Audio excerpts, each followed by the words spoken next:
Welcome to How is God Calling You? A production of CTNY, the Catholic television network of Youngstown. It is a show that seeks to stimulate and assist youth and young adults to discover the path that God has chosen for them. Vocations to the priesthood, religious life, marriage, and single life will all be discussed. Your program host is Father James Corda. Hello and welcome to our show, How is God Calling You? We're going to talk to the Dominicans today. And joining me in today's show is Father Greg and Father Benedict. It's such a nice pleasure to have you both on the show today. Thank you for having us. And we know, Father Benedict, that you're very involved with Vocations as the Vocation Director. Is that the proper term to use?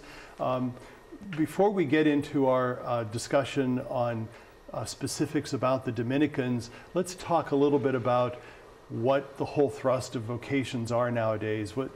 What draws someone to consider a religious life or religious community as a brother, priest, or sister, and what's the climate of vocations nowadays?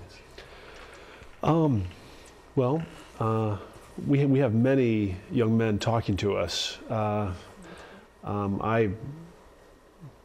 receive inquiries every week, sometimes multiple inquiries a day, from men all over the United States that are interested in the Dominicans. So I think there's a sense right now that it seems like vocations are increasing. There's more men that are inquiring, and what's drawing them? Well, I think it's the Holy Spirit. It's the desire to follow Christ and to follow him in a more radical way. So for us, it's through the vows of poverty, chastity, and obedience. So the evangelical counsels to be more closely conformed to Christ, and according to our constitutions, as are the order of preachers, the Dominicans, it's really to be consecrated for preaching for the salvation of souls.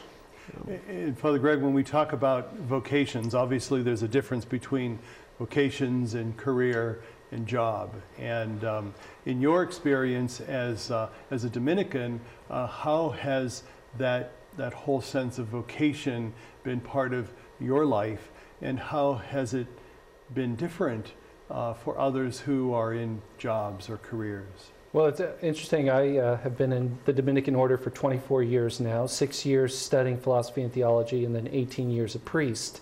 I graduated from the University of Virginia with a degree in chemical engineering, and decided that I wanted more, that I loved my faith, and I wanted to learn more about my faith. And I saw in the Dominican order a love for sacred study, a love for theology, a love for philosophy, and the community life, and the vows. And that the Dominicans were very intelligent men who knew philosophy and theology well, but at the same time they could bring very sublime topics down to the common table. They were ordinary people that you could have good conversations with. And that interests me. You know, a lot of the people that come to the Dominican order have science degrees, or that have degrees in other fields of study that are similar. Father Benedict will correct me if I'm wrong, but I think we wait till people have graduated from college to accept their application, and we have a lot of presence at universities because of our love of study, our love particularly philosophy and theology, but we have many guys in other fields, science fields and other fields as well. We talk about people being attracted to a particular religious community or religious life. What would you say attracts young people today, not just to the Dominicans, but to religious life? What is going on that wants them to respond to that? Well, I mean, I think that we live in tumultuous times of uncertainty, the economy, problems around us. There seems to be a general disintegration of the family, which does not contribute towards vocations, obviously. And I think that there are challenges, but I think at the same time there's pockets of renewal that are going on in areas of the church, and you see these in different movements, different organizations that are happening. And I think that young men recognize that they, instead of the status quo, there has to be something more to life. There has to be something greater that the Lord's calling them to do. And so they recognize that life, that the Lord has given them intellectual gifts, has given them a faith and zeal, and they really want to put that at the service of the church for other people. And it's really, the whole mystery of a vocation is a tremendous gift because you really are looking towards the good of somebody else. It's for the sake of another person. It's not just for your own sake. And so that's especially the case with the Order of Preachers, the Dominicans, because our vocation is our way of becoming holy is tied up with our common life and the religious life that we live for the sake of the salvation of souls. So it finds its end in preaching, and so it's always directed towards the other. So we have guys that come to us with degrees. They've got, and of course we send men also on for further study sometimes, but they don't study for the sake of study. They study so that they can communicate the gospel, so that they can engage the culture, so that they can have the opportunity to bring the truth, who is ultimately Jesus Christ, to other people. And that truth draws people. But it takes studies to be able to do that. It takes philosophy, theology, and even the secular sciences to be able to engage the culture to bring them to that truth. So usually we think it's someone that attracts us to that religious life. I know if you ask someone what caused them or what enabled them to want to be a priest or a nun, oftentimes they'll say, well, I remember Father so-and-so or Sister so-and-so. So there's an attraction that's there. In your own personal experiences, was that the case? Certainly that was the case. The Dominicans have, as I said, many campus ministries, including that of my alma mater, the University of Virginia, and so that was my attraction. And then studying at the House of Studies, I studied at the House of Studies as a layperson for a year, and I was very attracted to the Dominicans there, studying philosophy and theology. Because after college, I was considering the priesthood, and so I decided to just study philosophy and theology for a year as a layperson. Then I think, as Father Benedict said, people who love to study, who love the truth, are attracted to the Dominican order because we have a patrimony of study. We obviously was founded by St. Dominic in the 13th century, the early part of the 13th century, and so the habit we wear stems from that time period. But we have the patrimony of St. Thomas Aquinas, who was a Dominican, St. Albert the Great, and many other great Dominicans who are known for their love of study, and and then in addition to the attraction of the truth and study, is the attraction of the life. Living common life, living as brothers, sharing everything in common, living a simple life, and spending time in prayer together. So it all, the sacred study, the common life, the prayer, it all goes into the beauty that attracts people to the Dominican order. And we'll talk a little bit more specifically about that in the next half of our show. There was a word you used when you were talking about Dominicans and religious life, is the word vows. And explain that to the folks that are with us, the difference between vows and promises in vocations and in religious communities. Father Greg. Yeah, no, the vows are a mystery. He's being humble. I'll let him answer, but the vows are mysterious. Religious communities take vows, diocesan priests take promises. Yeah, that's true. Okay, so I would say for consecrated religious life, especially as it's laid out in the Church's latest magisterial document called Vita Consecrata by Blessed John Paul II. That's the Church's latest document that describes what the vows are and what religious consecration is, and in religious life. And of course, the counsels that we take on are poverty, chastity, and obedience. And so these are they are exactly what they're called. They're evangelical counsels. They're counsels given to us by Christ. They're ways that He lived Himself and that He suggests to us. And so we receive them and we imitate Christ, basically. And in the same way that He was poor, in the same way that He was chaste, and in the same way that He was obedient to the Father. So, that would be all male and female religious would embrace those three vows. In addition to that, of course, for diocesan priests, in regard to a vocation, it would be the promise of obedience to the bishop, and of course celibacy.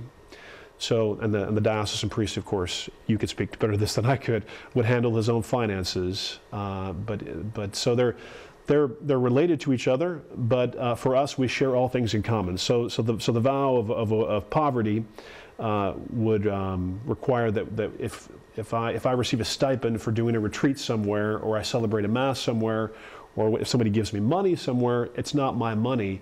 It has to be brought back to my superior, and it's used for the whole community, whatever's needed. So, and that I'd like to briefly talk about community before we take a break. How is community celebrated in your life as a Dominican? Well, the community varies in size from place to place. We have many different ministries in different places. As I said, we have presence in many different universities, for example. And the size of that community tends to be a little smaller, say 3 to 4 people. Whereas at the House of Studies in Washington, the Dominican House of Studies in Washington, D.C., right across from Catholic University, or at Providence College. We run Providence College in Providence, Rhode Island. Or in the novitiate, our novitiate house is in Cincinnati, Ohio, at St. Gertrude's Priory there. Those tend to be larger communities, 20, 30, 40, 50 people. And community is lived slightly differently in those different size communities. But what's fundamental in each of those is we come together for community prayer several times a day. Morning prayer, evening prayer, night prayer, Mass. And then we have meals together, breakfast, midday meal, and then an evening meal together. We do some kind of recreation together. We take time several times a week to just to converse with each other and share our experience of ministry with each other. And then just the day-to-day rubbing shoulders with each other, and that's community life. And then we also take, Dominicans in particular, we take time for prayer, for study, reading, and contemplation. That's part of our motto, is to contemplate, then hand on the fruits of our contemplation. That's the root of our preaching, is that we have studied, we have prayed, we have spent time in contemplation and reflection, and then we share those fruits of that in our preaching. We're called Dominicans because we were founded by St. Dominic, but we're actually called the Order of Preachers, and so we put OP after our name, Ordinis Predicatorum in Latin. We'll talk a little bit more about that. We're going to take a quick break. Stay with us. We'll be right back. Grew up in a small town, and when the rain would fall down, I'd just stare out my window, dreaming of what could I'd end up happy. I would pray I could break away. I'll spread my wings and I'll learn how to fly. I'll do what it takes till I touch the sky. And I'll make a wish, take a chance, make a change, and break away. Out of the darkness and into the sun, I won't forget all the ones that I love. I gotta take a risk, take a chance, make a change, and break away.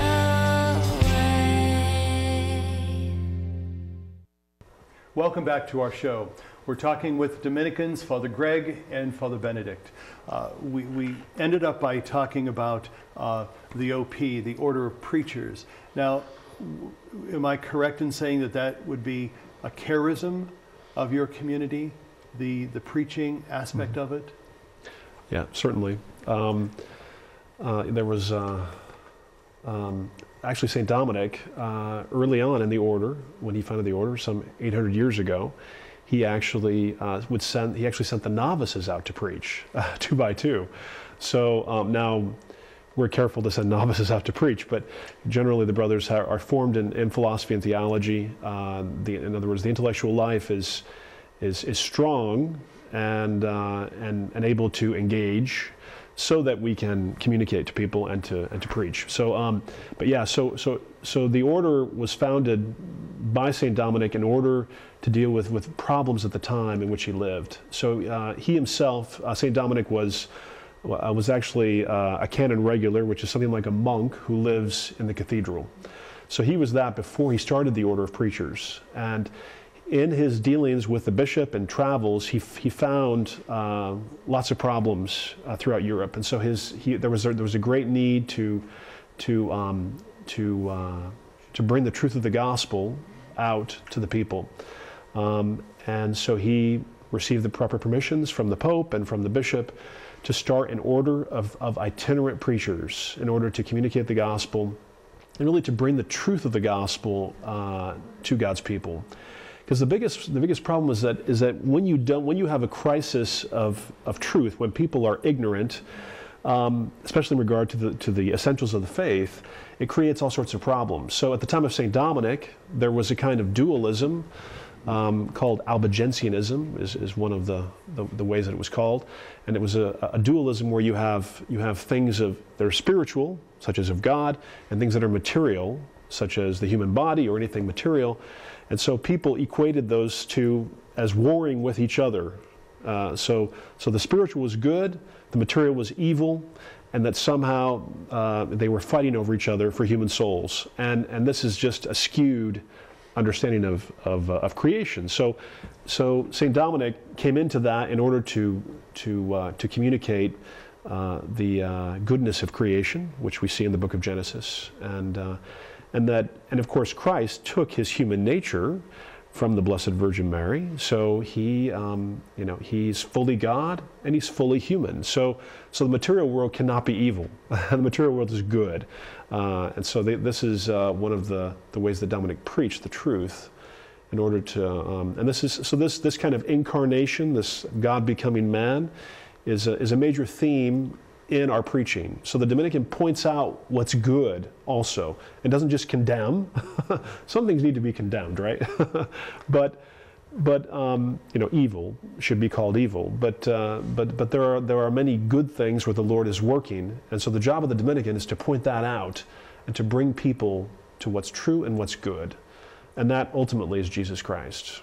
So we know that anyone who's considering responding to a call to priesthood or religious life, there's a discernment process. There's something that's really involved where they have to decide this is for me or this is not for me. In your work with Vocations, what's some of the tools that you instill in them to discern the proper response to God's call?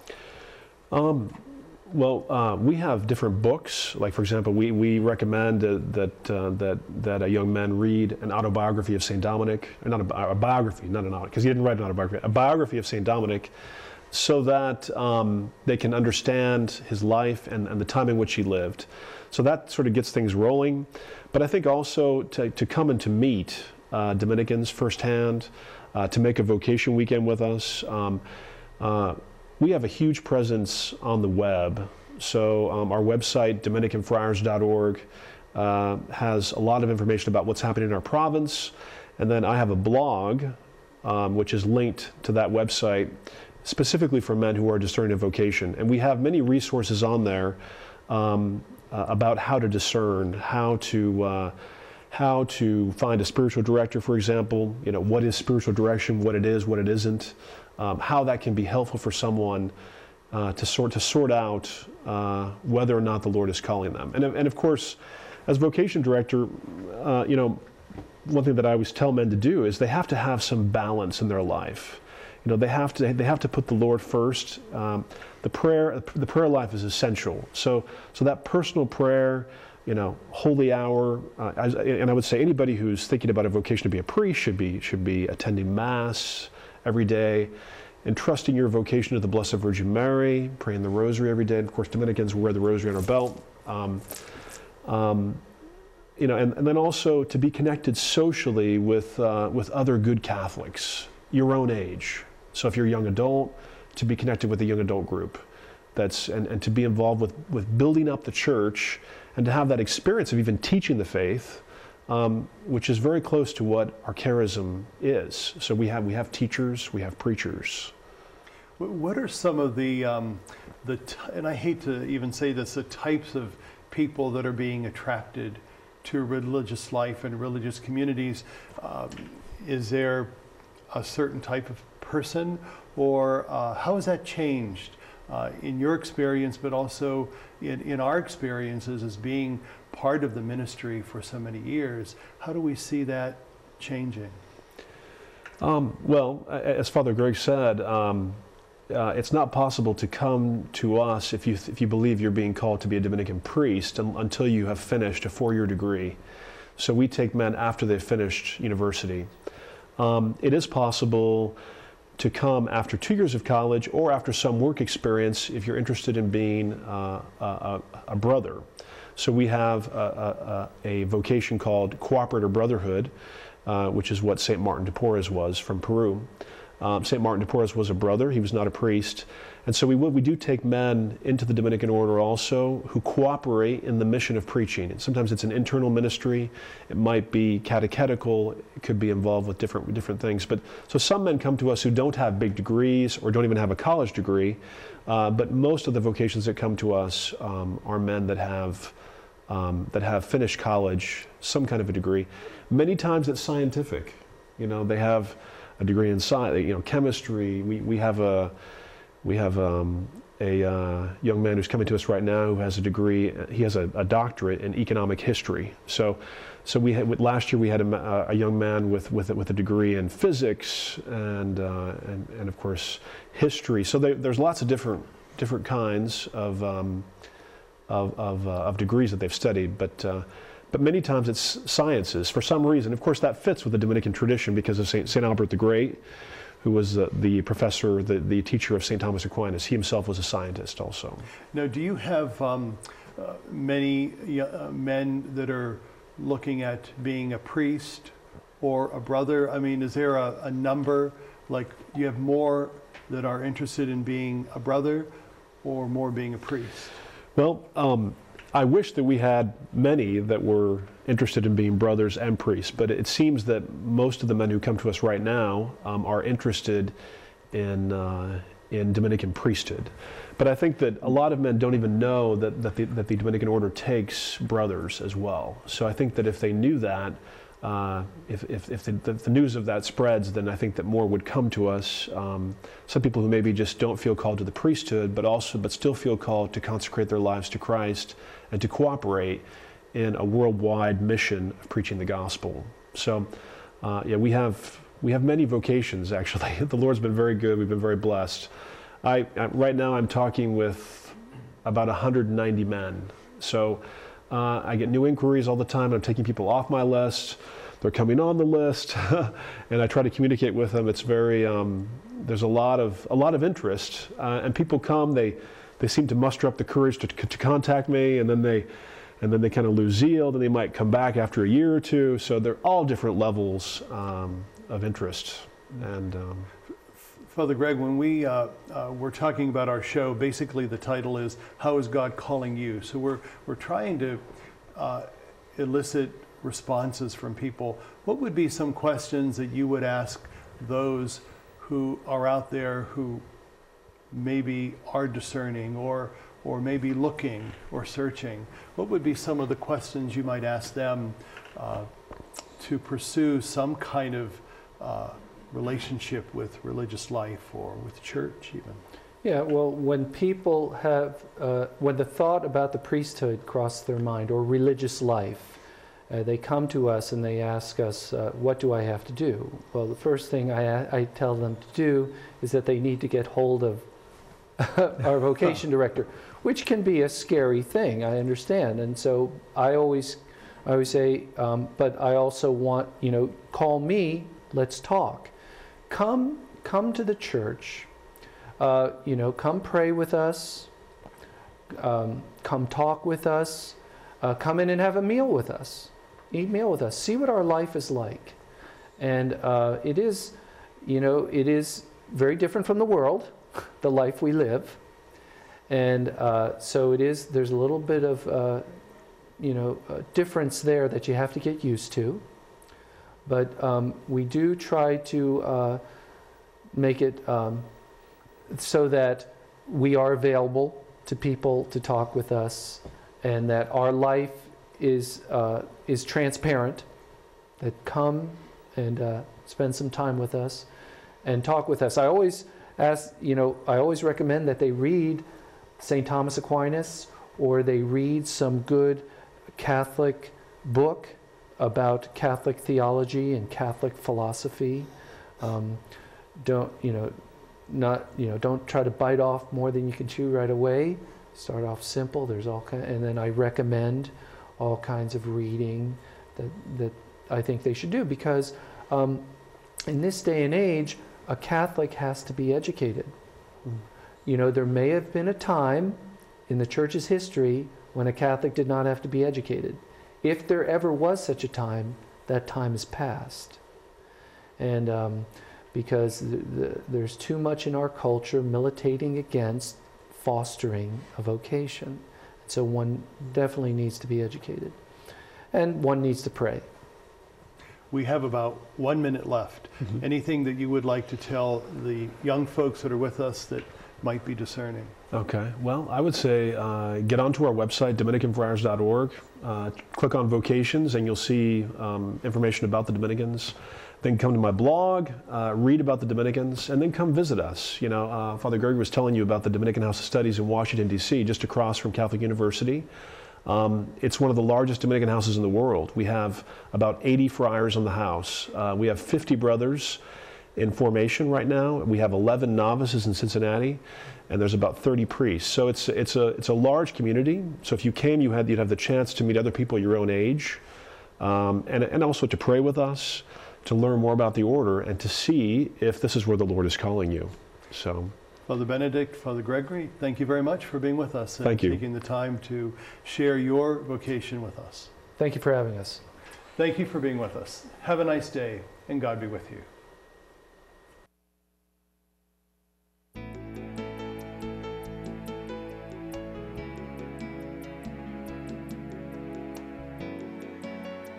How is God Calling You is a production of CTNY, the Catholic Television Network of Youngstown.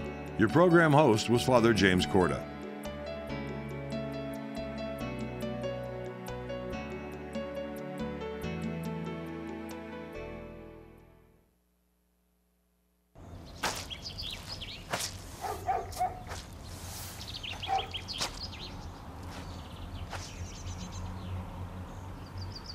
Hi.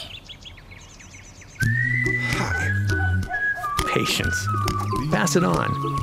A message from the Foundation for a Better Life.